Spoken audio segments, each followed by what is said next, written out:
commercial disaster. When she moved to LA and she left all of us from New York and moved to LA and married Sean Penn, and the dreams of being a movie star evolved. Shanghai Surprise was one of her worst movie roles in a way, and I think that was because it was miles away from her normal world, if you like. Playing a missionary in the 1930s, that was so far away from her character at the time, and I think she just wasn't experienced enough as an actress to really get into that part.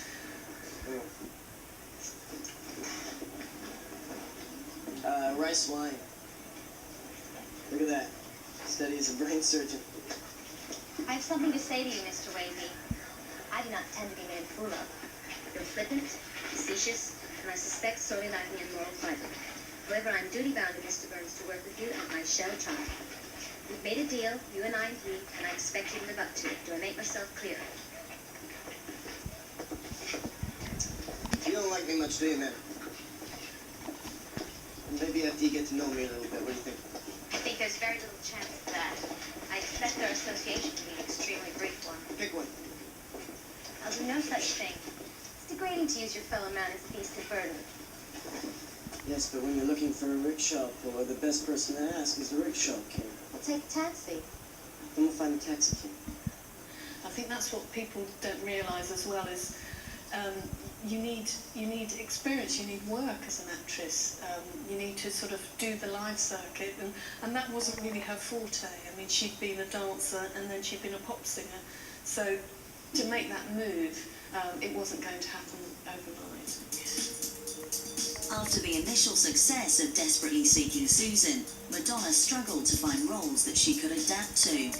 Her follow-up to Shanghai Surprise, Who's That Girl?, was again attacked by critics and virtually ignored by audiences. Many now felt that Madonna should stick to the music to save herself more bad press and professional embarrassment. Yet the film did give her further hit singles, and she decided to capitalise on these by launching her first world tour, unleashing a new element to her performance range.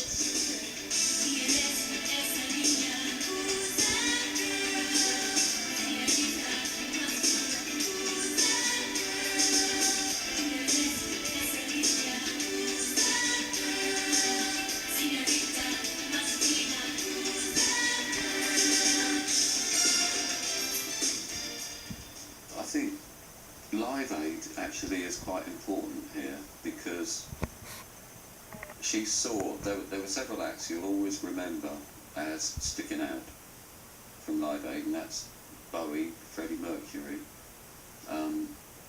Madonna came on quite early at the Philadelphia gig, and she did okay, but she looked a bit awkward.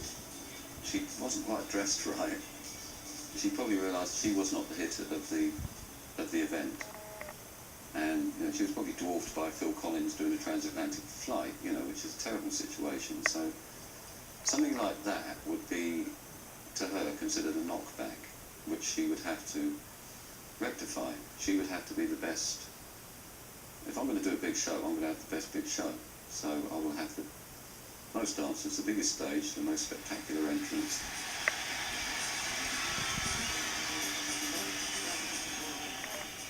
I rate her as a stage woman alongside Freddie Mercury. What a compliment I just paid her. As someone who can command an audience, who can hold tens of thousands of people. She is a show person. She knows how to keep people interested. She knows how to grab and hold their attention. After the tour, Madonna continued to carve her own path through the pop world. With her 1989 album, Like a Prayer, she produced a more mature sound and gained an even stronger fan base. And through the accompanying videos, broke new ground once again, combining narrative, performance, and also controversy. One of the film critics of the New York Times, a man called Vincent Canby, wrote an article after Madonna had yet another film that had failed. And he said the critics don't get it. They don't think that Madonna has made successful films, but she has. It's just that they're 4 minutes long. And she was the mistress of the video.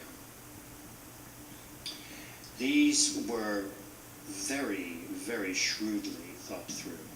I saw the Like a Prayer video, and I remember being a very young girl at the time, and it was on the telly, and I remember watching it thinking, what was that? I just remember thinking, this is a very unusual video, you know, a really young girl, just, you know, always music videos had always made me laugh, and this one, I remember seeing a black Jesus crying and thinking, this is an odd one. And then hearing a lot of furore about it, and I didn't really know that much about Madonna before then. And just remember that she caused, wherever she kind of went, seemed to kind of, controversy seemed to follow her.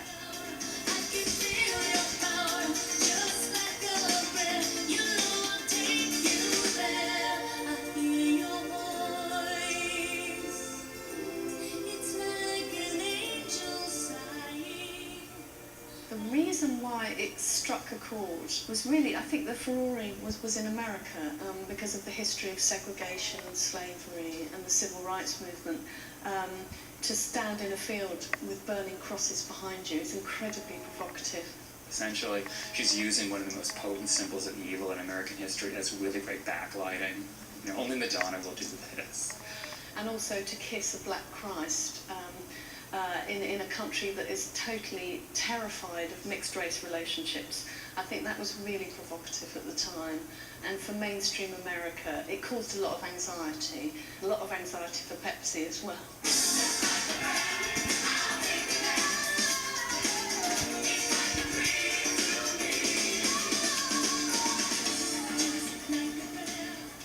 I understood that it was a kind of a way of expressing her feelings from childhood within her music. And I think that people kind of blew it out of proportion a bit. I mean, if you look at videos that are around today, we could have that conversation all over again. So, you know, Like a Prayer is, I think, is an independent expression of her faith and